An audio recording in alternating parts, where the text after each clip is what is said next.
ஆண்டவரும் உலக இரட்சகரும் ஆகிய இயேசு கிறிஸ்துவின் நாமத்திலும் கிரேஸ் டிவி குடும்பத்தின் சார்பிலும் ஆசிரியர் தின வாழ்த்துக்களை தெரிவிப்பதில் அதிக மகிழ்ச்சி அடைகிறேன்.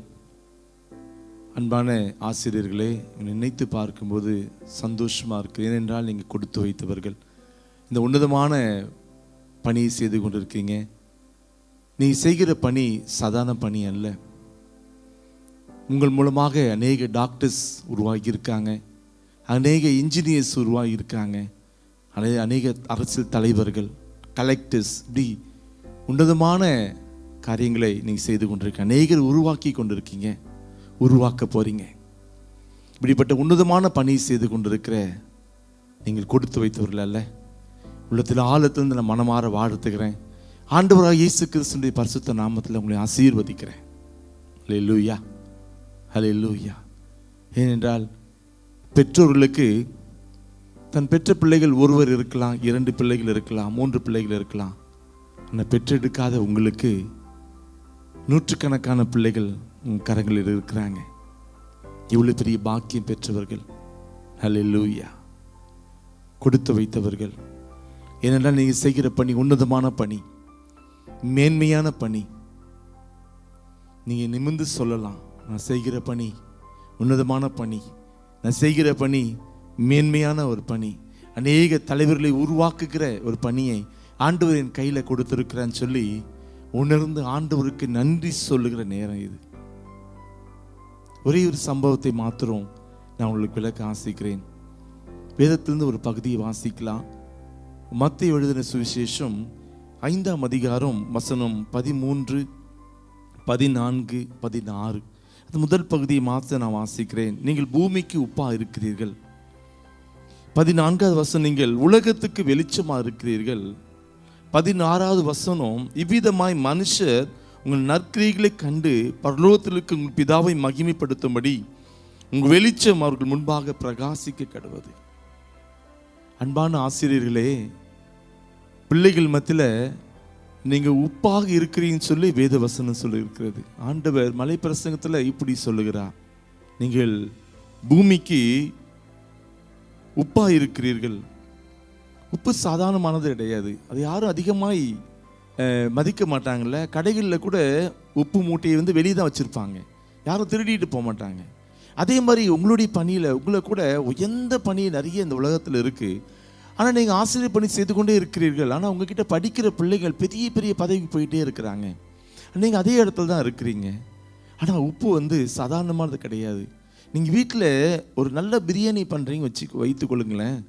எல்லாம் மட்டன் எல்லாமே நீங்கள் போட்டுட்டீங்க, அந்த உப்பு போடலன்னா டேஸ்ட்டே இருக்காது. அந்த பிரியாணி உண்மையாகவே குப்பையில் தான் கொட்டணும், டேஸ்ட்டே இருக்காது.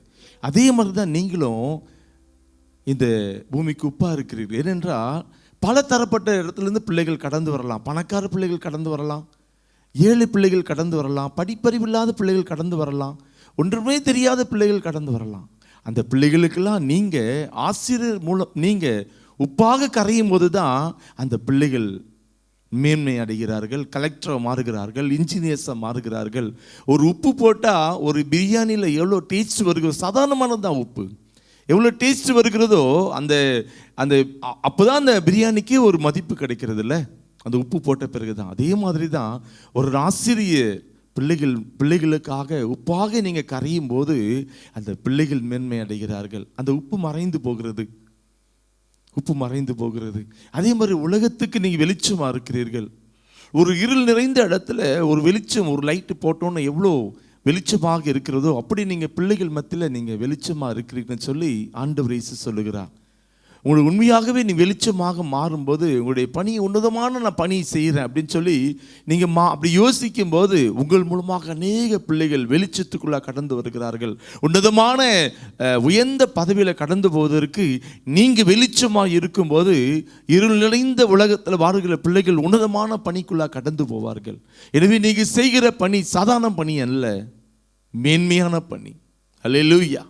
இப்படி செய்யும் போது நீங்க உண்மையாகவே உப்பா கரையும் போது, நீங்க உண்மையாக வெளிச்சம் கொடுக்கும் போது அந்த வெளிச்சத்தில் வந்த பிள்ளைகள் பிதாவை கனப்படுத்துகிற அளவுக்கு மாறிவிடுவார்கள். ஹல்லேலூயா, ஹல்லேலூயா. இந்த ஆசிரியர் மூலமாக நாங்கள் பெற்றுக்கொண்ட நன்மைகள் ஏராளம் சொல்லி பிள்ளைகள் சொல்லுகிற அளவுக்கு நீங்கள் உப்பாக இருக்கணும்.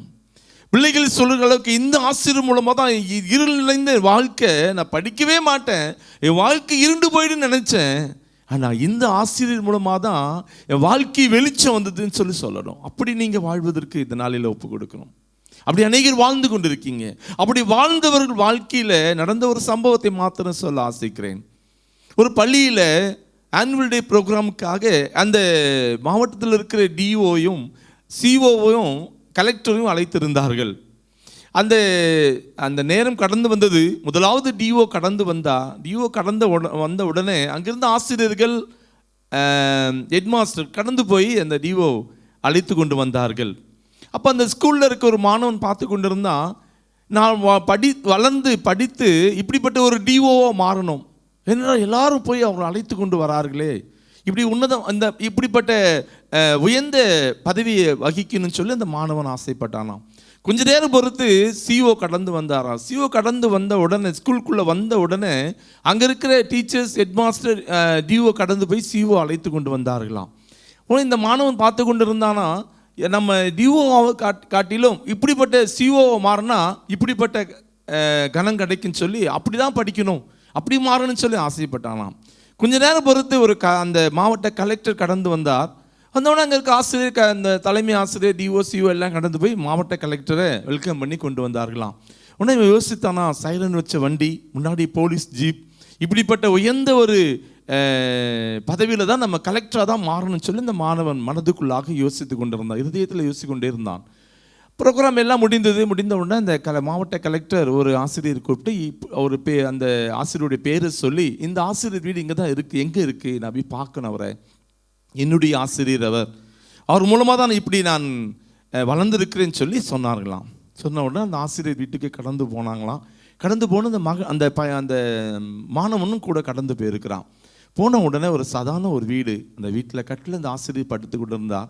பார்த்த உடனே இந்த கலெக்டர் போய் தன்னை அறிமுகப்படுத்தணும், வாப்பான்னு சொல்லி அவர் கட்டி அணைக்கிறார். கொஞ்ச நேரத்தில் காலில் விழுந்து, என்னை ஆசீர்வதிங்க சார், உங்கள் மூலமாக தான் இவ்வளோ பெரிய பதவி நான் பெற்றிருக்கிறேன், அன்றைக்கி நீங்கள் சொன்ன அறிவுரை, நீங்கள் சொன்ன அந்த காரியெல்லாம் என்னோடய வாழ்க்கையில் நான் கடைப்பிடித்தேன், இவ்வளோ பெரிய பதவி உங்களால் தான் வந்துச்சுன்னு சொல்லி அந்த ஆசிரியர் காலில் விழுந்து தொட்டு வணங்கினாராம்.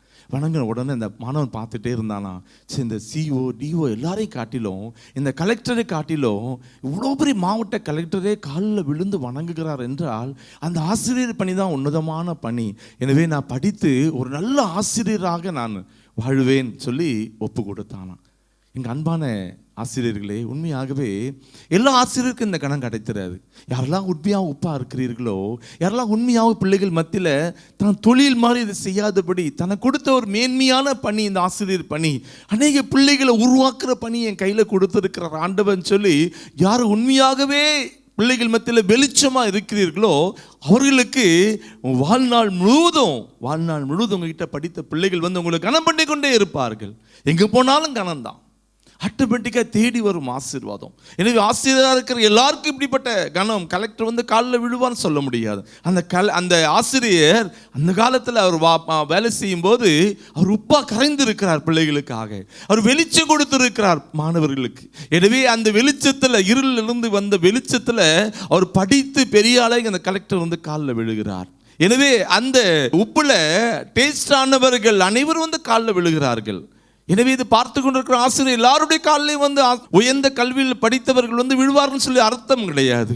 யாரெல்லாம் தன்னுடைய பணியில் உண்மையாகவே உப்பா கரைந்திருக்கிறார்களோ, உண்மையாகவே வெளிச்சம் கொடுத்திருக்க, தன் பணியை ஒரு தொழிலை போல செய்யாதபடி ஒரு உன்னதமான பணி செய்து யாரெல்லாம் செய்கிறீர்களோ, கீழே நீங்கள் ரிட்டையர் ஆகி சென்றாலும் மரணம் பரியந்தும் உங்ககிட்ட படித்த பிள்ளைகள் வந்து உங்களை கனம் பண்ணுவார்கள். அப்படிப்பட்ட உன்னதமான பணியை உங்கள் கையில் கொடுத்துருக்கிறார். தொடர்ந்து அப்படிப்பட்ட நீங்கள் உப்பாக கரைவீர்களா, வெளிச்சமாக இருப்பீங்களா? அப்படி இருக்கும்போது உங்கள் ஆண்டவர் தொடர்ந்து ஆசீர்வதிப்பார். ஆண்டவர் உங்கள் கையில் கொடுத்துருக்கிற அந்த ஆசிரியர் பணி உண்மையாகவே மேன்மையான பணி. அதை துச்சமாக எண்ணி கடமைக்காக யாரும் பணி செய்யாதீங்க, உண்மையாக செய்யுங்க. பெரிய பெரிய பெரிய பணி அது, பெரிய பெரிய தலைவர்களை உருவாக்குற பணி, பெரிய பெரிய அரசியல் தலைவர்களை உருவாக்குற பணி, இன்ஜினியர்ஸை உருவாக்குற பணி, டாக்டர்ஸை உருவாக்குற பணி. எனவே இந்த ஆசிரியர் தினத்தன்று உங்களை தாழ்மையாக கேட்கிறது என்னவென்றால், உங்களை பணி உன்னதமான பணியாக இருக்கிறதுனால நீங்கள் உண்மையாய் நீங்கள் பணி செய்யுங்க. ஆண்டவராக இயேசு உங்களை ஆசீர்வதிப்பார். மறுபடியுமாக இந்த ஆசீர்வாத தின வாழ்த்துக்களை உங்களுக்கு தெரிவிப்பதில் அதிக மகிழ்ச்சி. உங்களுக்காக ஒரு சிறு ஜெபத்தை எடுக்க நான் ஆசைப்படுகிறேன். ஜெபிக்கலாமா? நேசிக்கிற நல்ல ஆண்டவரே, உம்மை துதிக்கிறோம், உம்மை ஸ்தோத்திரிக்கிறோம். தர்மியான இந்த ஆசீர்வாத தின வாழ்த்துக்களோடு இவர்களுக்காக ஜெபிப்பதற்கு கிடைத்த பாக்கியத்துக்காக நன்றிப்பா. அப்பா, நீங்கள் எங்களோடு கூட பேசின வசனத்துக்காக நன்றிப்பா. யாரெல்லாம் இந்த உலகத்தில் ஆசிரியர் பணியில் உப்பாக கரைகிறார்களோ, வெளிச்சம் கொடுக்கிறாள், உண்மையாகவே ஆண்டவரே தனக்கு கொடுத்திருக்கிற பணி உன்னதமான பணி, மேன்மையான பணி, இதை கடமைக்காக தொழிலை போல நான் செய்யாதபடி ஆண்டவரே கொடுத்திருக்கிற மாணவர்களுக்காகவே நாங்கள் உண்மையாய் செயலாற்றுவோம் சொல்லி யாரெல்லாம் இந்த நாளில் ஒப்பு கொடுக்கிறார்களோ அத்தனை ஆசிரியர்களை தெய்வம் தாமே நீர் ஆசீர்வதிக்க முடியாது ஜெபிக்கிறேன். அவள் உயர்ந்து இருக்கட்டும், சுகத்தோடு இருக்கட்டும், பலத்தோடு இருக்கட்டும், ஆசீர்வாதமாக இருக்கட்டும், ஆரோக்கியமாக இருக்கட்டும். ஆண்டவரே, ஆசிரியர் பணி செய்யும் நாட்கள் முழுவதும் ஆண்டவரே ஆசீர்வாதமா ஆண்டவரே பிள்ளைகளுக்கும் அவருடைய குடும்பத்துக்கும் அவர் பெற்றெடுத்த பிள்ளைகளுக்கும் பெற்றெடுக்காத பிள்ளைகளுக்கும் ஆண்டவரே ஆசிரியர்கள் ஆசீர்வாதமா இருக்கட்டும் சொல்லி மனதார நான் வாழ்த்தி பரிசுத்த நாமத்தில் ஆசீர்வதித்து ஜெபிக்கிறேன். நீர் பொறுப்படுத்திக் கொள்ளும். சகல துதிக மகிமையில உமக்கு செலுத்துகிறோம். மீட்பர் இயேசு கிறிஸ்துவின் நாமத்தில் ஜெபிக்கிறோம் எங்க நல்ல பிதாவே. ஆமென், ஆமென். God bless you.